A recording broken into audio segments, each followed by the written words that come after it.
In Kentucky, we're moving forward together. Our businesses are winning, and our families are thriving. Because Kentucky is a place where business is fast, but the pace of life is just right. We found the way to create a brighter future by working together, by leading with our values of kindness and hard work. Now, we're looking at a new Kentucky, one where good jobs and a good life are possible for everyone. Y'all interested? We don't blame you. So come explore your new Kentucky home.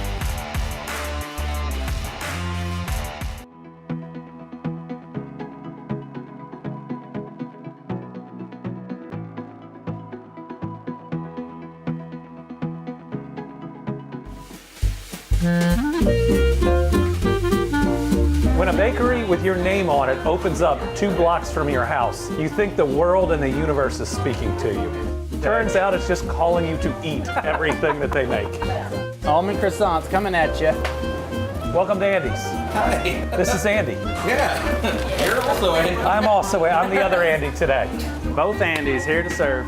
You're making the breakfast sandwiches? Yeah. Well, let me say I personally appreciate you. Oh, thank you. Thank you for doing this. Of course. We got to have a little bit of fun and celebrate small business in Kentucky. Most jobs created every year in Kentucky are from small businesses. So we lift up Andy's, we lift up everybody else, we do all right. Thank you all. Wonderful, Governor. Just perfect, man. You got lots of pictures. Thanks for We my did, very we short did. internship. Oh, thank you. We're So- so delighted to have you. No, it was fun.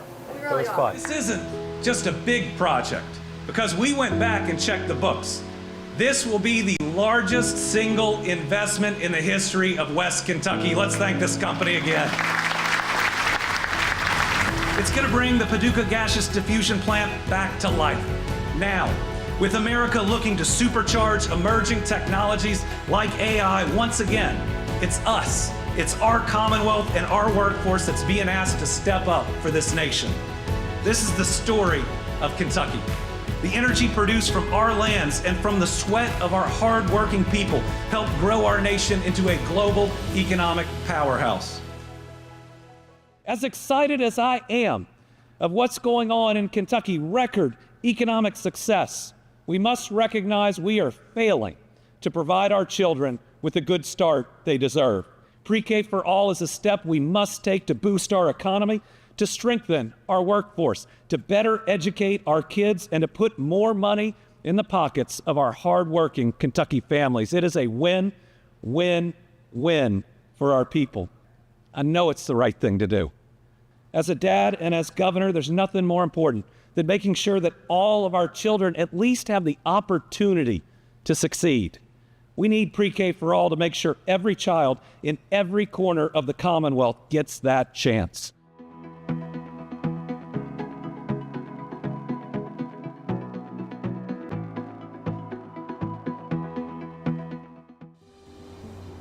"95% of the world's bourbon is made in Kentucky. The other 5% is counterfeit." Wenzel is another great company, adding to the Bourbon Trail, adding to our tourism, making sure that Northern Kentucky continues to be a really important part of this bourbon economy.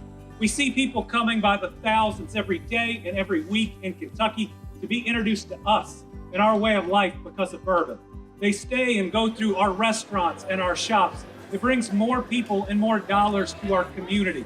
It is part of the fabric of who we are, and it is an industry that we proudly support.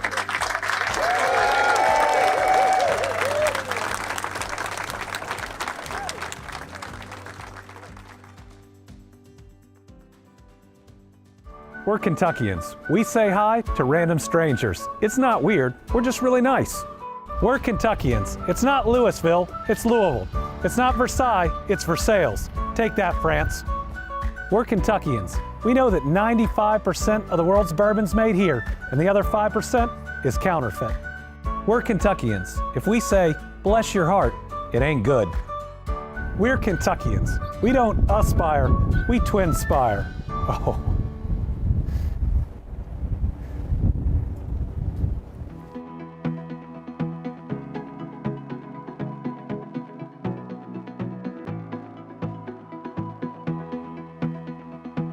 Hi, it's Rachel.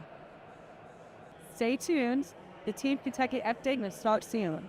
I just heard that in 24 states and Puerto Rico, there are Humana groups going out and helping their communities, but nobody does it like Louisville. Nobody does it like Kentucky. Thank you for being a shining example for this country and this world. Thank you all very much. Have a great day. In Kentucky, we're moving forward together. Our businesses are winning and our families are thriving. Because Kentucky is a place where business is fast, but the pace of life is just right. We found the way to create a brighter future by working together, by leading with our values of kindness and hard work. Now, we're looking at a new Kentucky, one where good jobs and a good life are possible for everyone. Y'all interested? We don't blame you. So come explore your new Kentucky home.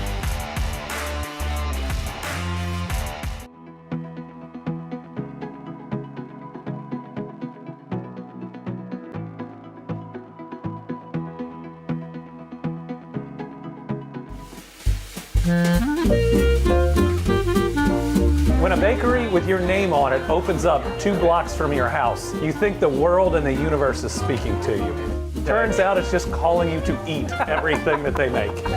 Almond croissants coming at you. Welcome to Andy's. Hi. This is Andy. Yeah. You're also Andy. I'm the other Andy today. Both Andys here to serve. You're making the breakfast sandwiches? Yeah. Well, let me say I personally appreciate you. Oh, thank you. Thank you for doing this. Of course. We got to have a little bit of fun and celebrate small business in Kentucky. Most jobs created every year in Kentucky are from small businesses. So we lift up Andy's, we lift up everybody else, we do all right. Thank you all. Wonderful, Governor. Just perfect, man. You got lots of pictures. Thanks for We my did, very we short did. internship. Oh, thank you. We're So- so delighted to have you. No, it was fun. We It really was are. fun. This isn't just a big project because we went back and checked the books. This will be the largest single investment in the history of West Kentucky. Let's thank this company again. It's going to bring the Paducah gaseous diffusion plant back to life. Now, with America looking to supercharge emerging technologies like AI once again, it's us, it's our Commonwealth and our workforce that's being asked to step up for this nation. This is the story of Kentucky. The energy produced from our lands and from the sweat of our hard-working people helped grow our nation into a global economic powerhouse. As excited as I am of what's going on in Kentucky, record economic success, we must recognize we are failing to provide our children with the good start they deserve. Pre-K for all is a step we must take to boost our economy, to strengthen our workforce, to better educate our kids, and to put more money in the pockets of our hardworking Kentucky families. It is a win, win, win for our people. I know it's the right thing to do. As a dad and as governor, there's nothing more important than making sure that all of our children at least have the opportunity to succeed. We need Pre-K for all to make sure every child in every corner of the Commonwealth gets that chance.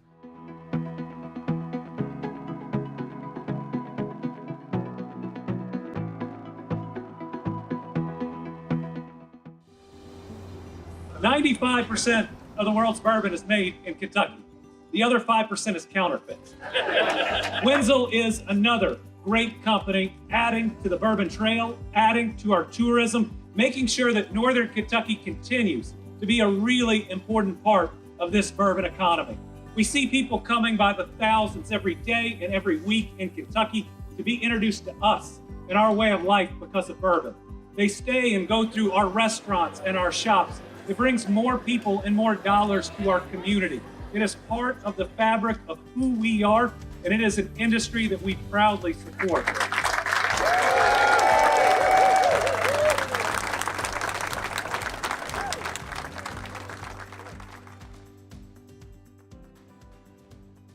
We're Kentuckians. We say hi to random strangers. It's not weird, we're just really nice. We're Kentuckians. It's not Louisville, it's Louisville. It's not Versailles, it's Versailles. Take that, France. We're Kentuckians. We know that 95% of the world's bourbon's made here, and the other 5% is counterfeit. We're Kentuckians. If we say, bless your heart, it ain't good. We're Kentuckians. We don't aspire, we twinspire. Oh.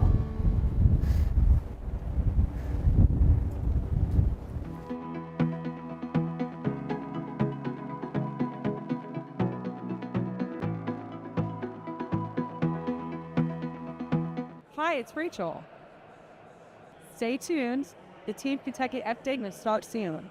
I just heard that in 24 states and Puerto Rico, there are Humana groups going out and helping their communities, but nobody does it like Louisville. Nobody does it like Kentucky. Thank you for being a shining example for this country and this world. Thank you all very much. Have a great day. In Kentucky, we're moving forward together.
Good afternoon, everyone. I'm Andy, and welcome to this week's Team Kentucky Update. We're going to start where we always start, with Kentucky's economy and the hard work we put in to make sure that our families have good jobs that can support them, put food on the table, and provide opportunities for the next generation. Since the beginning of this administration, we've now announced over 1,200 new location and expansion projects for a record $43 billion in new private sector investment. The best news is these announcements are creating well over 63,000 new Kentucky jobs. The incredible growth would not be possible without our booming manufacturing industry, which stretches to every corner of the state. Kentucky is a proud leader, national leader in manufacturing. We rank #1 in vehicle production, #1 in electric vehicle battery production, and the list goes on and on. There are over 6,000 manufacturing facilities in Kentucky, including iconic companies like GE Appliances, Ford, Toyota, and many more that have made Kentucky their new Kentucky home. I'm proud to celebrate this industry and all those who make it so successful. So today, I'm officially proclaiming October as Manufacturing Month in the Commonwealth. Manufacturing has been central to Kentucky's growth, especially these past 5+ years, and it continues to drive our economic momentum. The industry is also helping to raise wages for all of our families. The average incentivized hourly wage has now topped over $26 an hour for 3 straight years. That's the first time in our history that that has happened. Manufacturing represents over 12% of our state's workforce. That is significantly higher than the national average of 8%. The industry also contributes $47.5 billion to the state's gross domestic product. Manufacturers help fuel key industries in the Commonwealth, including automotive, EV, aerospace, distribution, logistics, metals, healthcare, food and beverage, agritech, and many more. More things are being made here. And I want to thank everyone in Kentucky's amazing workforce who makes it all possible. Some of these folks are here with us today, and I'm proud to invite up the members of the Kentucky Association of Manufacturers who are going to present the proclamation. Today, we've got Frank Gemley, Caroline Scott, and Shelley Goodwin, all from the Kentucky Association of Manufacturers. Thank you, Governor. Good timing. Good to see you, Yes. sir. Thank you all for what you do, and we have officially proclaimed October as Manufacturing Month in the Commonwealth. Thank you. You're very welcome. We get one big picture over here? Sure. Here we go. We've done this before. Once or twice. All right, and this goes with y'all. Thank you. Thank you very much. Good to see Thank y'all. you, sir. Thanks for your work. Once again, thank you to this group and all our manufacturers, and happy Manufacturing Month in the Commonwealth. Next, we have an update on the work we're doing to make our roads and bridges safer in Kentucky. When we see road work, we need to be thinking about what it means for our future. These projects mean safer travel for our families. They mean less congestion and traffic delays, and it means potholes getting fixed and less wear and tear on our tires. I get that construction can be a hassle, but I'd rather improve a road before the next accident, and I'd rather repair a bridge before it falls. Speaking of Kentucky's bridges, they don't just connect our roads. They connect our families to jobs, schools, and communities. Last November, I announced a new bridge program to make sure that local bridges were safe and sound. The County City Bridge Improvement Program provides local communities funding to repair and replace critical bridges. So far in 2025, we've issued 3 rounds of funding totaling $25 million. Today, I'm excited to announce another $7.7 million in awards. This funds 17 projects in 13 counties and 3 cities across Kentucky. The majority of the projects will replace existing bridges with brand new crossings. They are 12 bridge replacements and 5 bridge repairs. We've got videos from 3 county judges to give you a flavor of how important, impactful, and meaningful these projects are. First up, a word from Judge Executive Terry Adams of the Letcher County Fiscal Court. Letcher County is receiving $811,000 to replace a bridge on Bill Lewis Hollow that has weight restrictions. I'm Terry Adams, Letcher County Judge Executive. I'm joined by Matt Ambergy, my assistant. We're here at the Bill Lewis Bridge here in Letcher County today. It's a part of the City-County Bridge Improvement Program, and it was awarded to do a complete rebuild on. We've worked on this project quite a while, yeah. But we are very much appreciative of the program.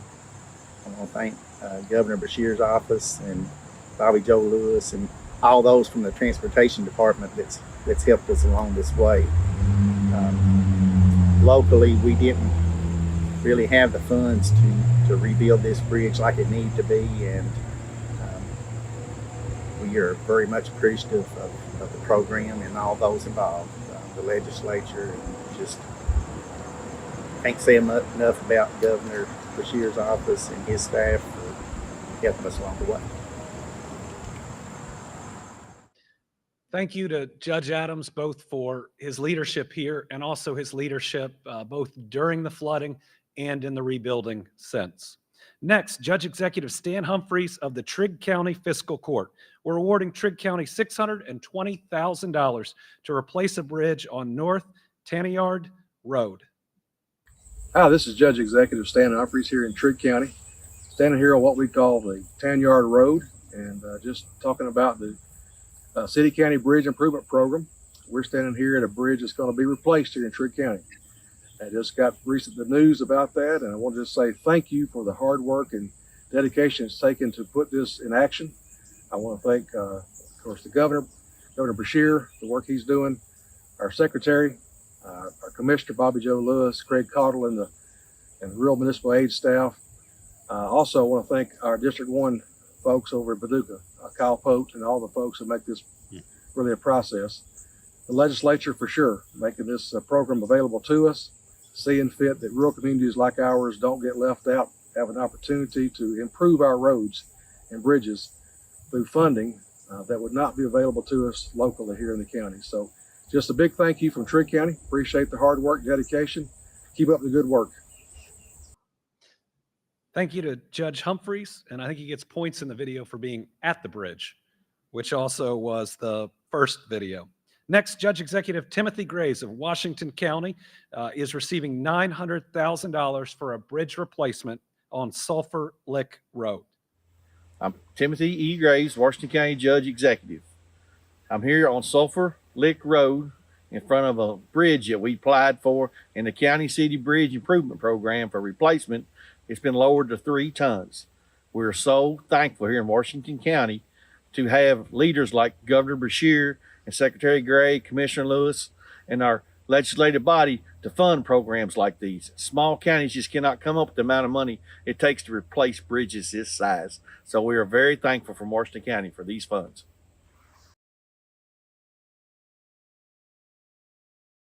That apply for this program, that know the needs of their communities.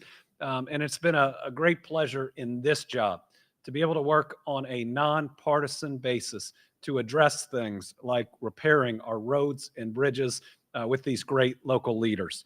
Including today's awards, we have now funded 75 bridge projects totaling $32.7 million with this new program. Next, we have news from Lieutenant Governor Jacqueline Coleman on a new way we're working to help keep our law enforcement members and the public safe.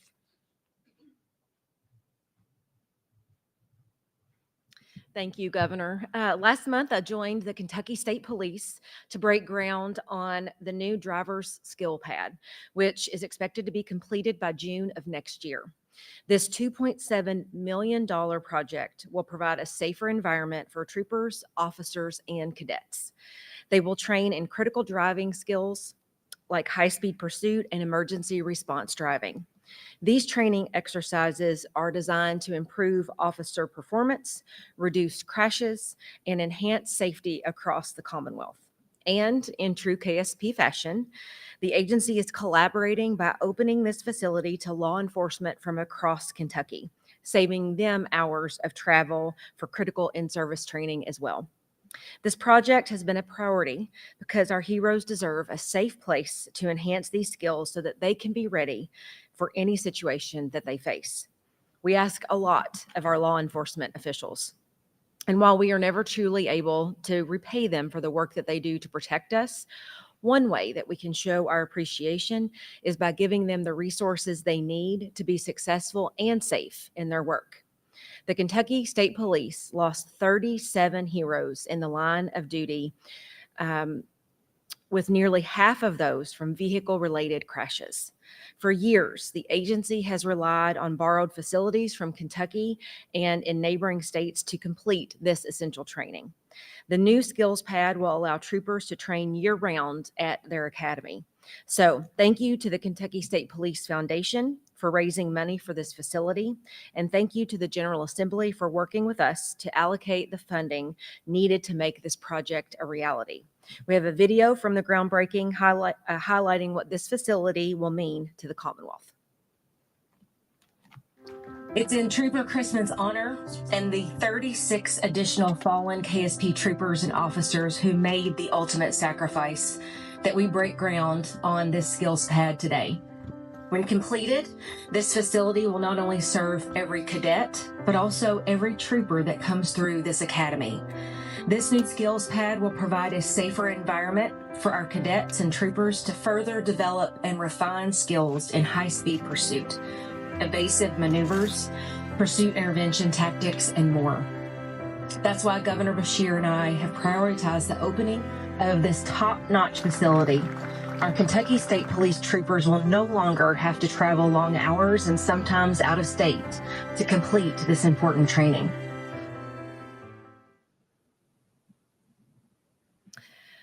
All right, so today we also have Dr. Stack with us to give us a recap on the first year of our Healthy Kentucky Home Challenge. Dr. Stack? Thank you, Lieutenant Governor. Good afternoon, Team Kentucky. So as the first year of the Our Healthy Kentucky Home campaign comes to a close, I want to take a moment to reflect on the incredible journey it has been and what we've accomplished together. We began the Our Healthy Kentucky Home journey back in November of 2024 with a statewide call to action to eat 2 servings of fruits or vegetables every day, exercise at least 30 minutes 3 times per week, and engage with others to stay socially connected. This campaign was built on a simple belief. When every Kentuckian has the opportunity to live a healthier life, our entire Commonwealth becomes stronger. Over the past 11 months, we've come together across communities, workplaces, schools, and homes to share tools, resources, and stories that make healthier living possible for all of us. From learning how small lifestyle changes can prevent chronic disease, to connecting families with local resources for nutrition, active living, and mental health, to celebrating even the smallest steps we can take every day to improve our overall health and wellness, we've seen the positive impacts of our efforts to support each other in achieving better health and wellness. Throughout this campaign, we have strived to build healthier homes, healthier neighborhoods, and a healthier state. Even though we are wrapping up year one, this isn't an end. In fact, it's only a beginning. Every small step, every healthy meal, every walk with a neighbor, every check-in on a friend builds the kind of Kentucky we all want to call home. Over this past year, we've also highlighted important resources available to Kentuckians in times of need. One of these is the 988 Suicide and Crisis Hotline. Staying socially engaged improves both our mental and physical health. It's important to remember, though, that it's okay not to be okay, and none of us should feel alone when times are tough.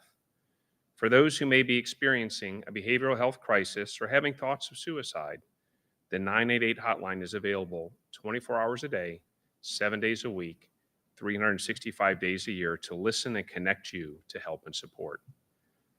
And while eating healthier, exercising, and staying socially engaged improves our health and well-being, many of us still need treatment for chronic health conditions. Thankfully, modern medical science has enabled us to live longer, healthier lives. But many of the medications that make this possible are expensive and at times unaffordable for folks who need them. Thankfully, the Kentucky Prescription Assistance Hotline is here to help. If you find you are unable to afford your medications for diabetes or other chronic health conditions, please call 1-800-633-8100. That's 1-800-633-8100 to see if we can help. We've covered a lot of topics during this first year of our journey together. So during the month of October, the Our Healthy Kentucky Home campaign will look back on the last 11 months of this campaign, highlighting special resources and inspirational stories from across the Commonwealth. We will also promote year 2 of the Our Healthy Kentucky Home campaign and give you a sneak peek at what's to come. To learn more about the Our Healthy Kentucky Home campaign, please visit our website at ourhealthykyhome.ky.gov. It's never too late to join the Our Healthy Kentucky Home journey, where we work together to ensure that every Kentuckian achieves better health and reaches their full potential. Governor?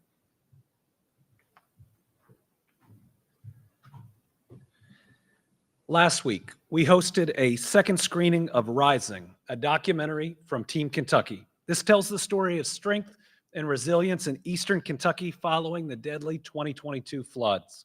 The screening took place at the Grand Theater here in Frankfort, and it was followed by a roundtable discussion with Frankfort Mayor Lane Wilkerson, Franklin County Judge Executive Michael Mueller, Kentucky State Police Pilot Major Brad Austin, and YouTube weatherman Ryan Hall. All proceeds from the film benefit the Team Kentucky Storm Relief Fund. I'm proud to say that through this event and the premiere in Prestonsburg, we raised nearly $9,000 in donations that are going to help our people in their time of need. If you'd like to support the fund and get your own Rising gear, you can check out the website at rising.ky.gov to see t-shirts, hats, and more. The fund is still open for people to donate. Visit Team KYStormReliefFund.ky.gov. Every dollar donated goes to help storm survivors.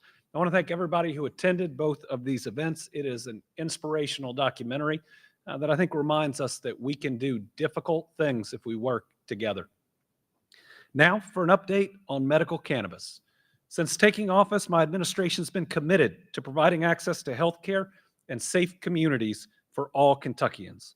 One of our priorities is ensuring that Kentuckians that are suffering from serious medical issues like cancer, PTSD, or multiple sclerosis can have safe access to medical cannabis as soon as possible to get the relief they need.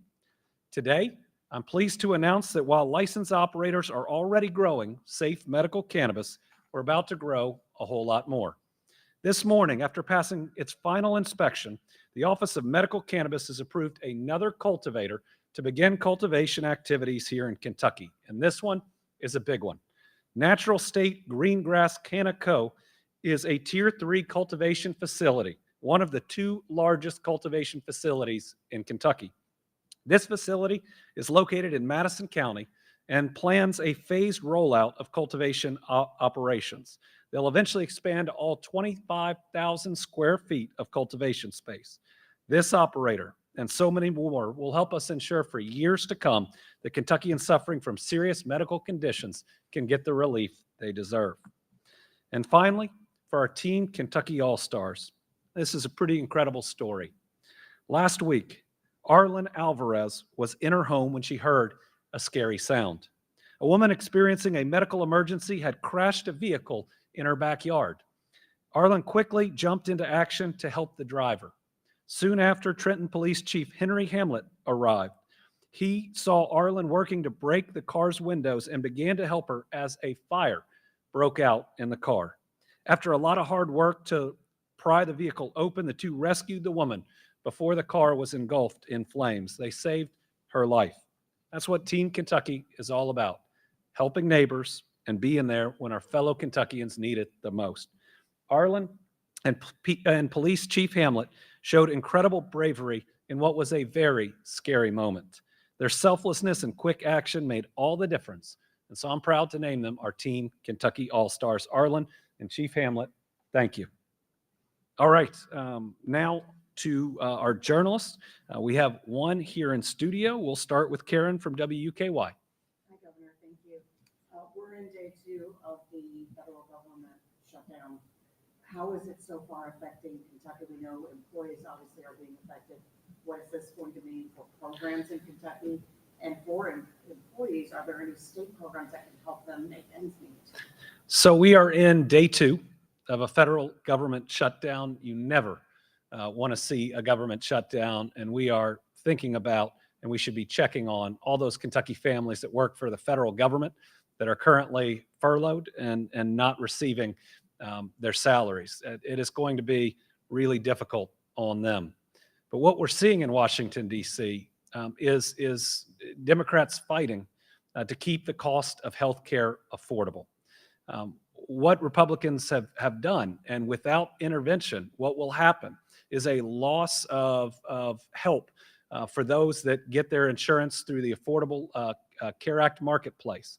And that will cause on about 100,000 Kentuckians significant increases in premiums, but it impacts the entire market.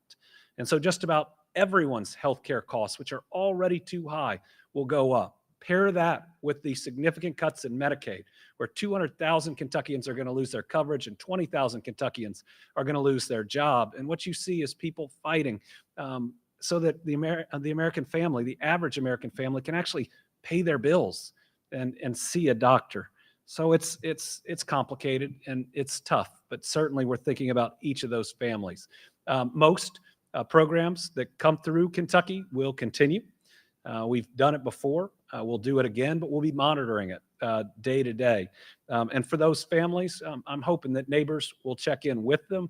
We don't have direct programs depending on how long the shutdown lasts, but certainly want to find any way that we can help these Kentuckians. So WIC and SNAP benefits? WIC and SNAP benefits will continue. Certainly at this time, we think that they will continue regardless, but we'll be watching it day to day and getting advice. Now, our current president seems to think he can just cancel any program anywhere that he would like, depending on the leadership of that state.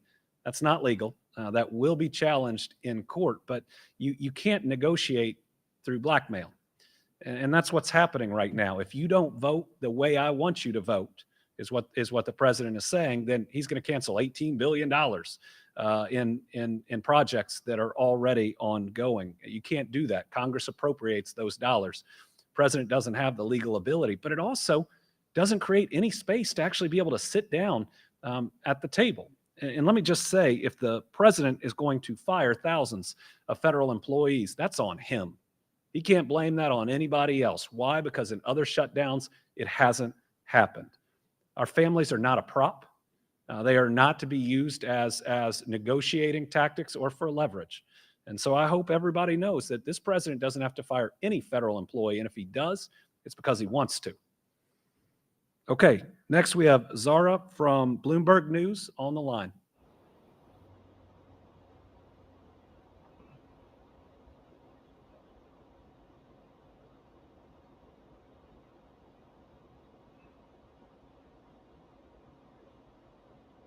Okay. We'll move on to Tom Latek from Kentucky Today.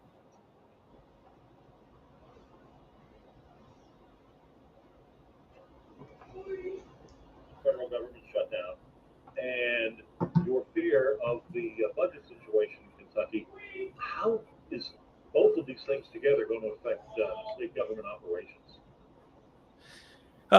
It's a good question. So the question is with federal shutdown and what we're seeing in both our current budget and what we might see next, how is that going to impact things in Kentucky? Well, we are going to have to live within our means.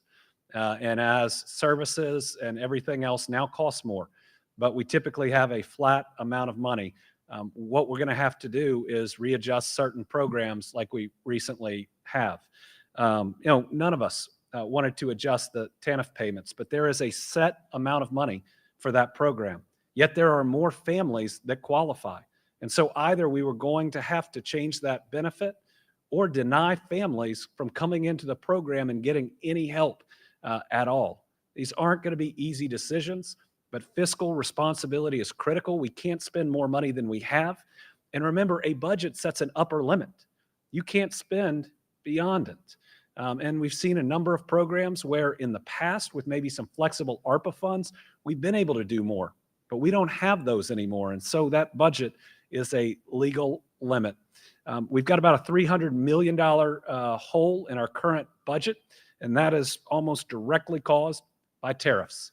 When you look at the consensus forecasting group, the higher the tariff from the U.S., the higher inflation and the lower the growth in our economy. And we're already seeing it. A Georgetown company is going to lay off 100 people at a furniture manufacturer, mainly because of tariffs. So unfortunately, Donald Trump's tariff policies are going to result in us having less state dollars, much less federal dollars to meet the needs of our people. But we are going to do our very best. We're going to make sure that we lead with our values, especially in what we make whole and we don't cut. And what you can expect from us is an administration that always prioritizes education, healthcare, infrastructure, certainly our public schools, job creation, and public safety. Next, we've got Anna Medina from WTVQ. Good afternoon, Governor. Earlier this week, State Senator Brandon Smith sent you a letter in which he urged you to sign a death warrant authorizing the execution of Ralph Bays.